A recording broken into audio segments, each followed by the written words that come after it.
What is Inline CSS? Well, Inline CSS allows us to apply style or styles directly on specific HTML element in your HTML document. So to use Inline CSS, we need to apply style HTML attributes on HTML element on which we want to apply our styles.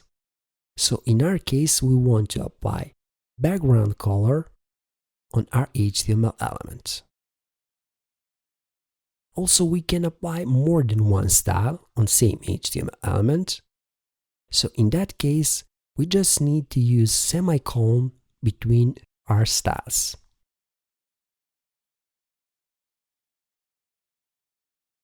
Thanks for watching this tutorial, and I hope this was helpful to you.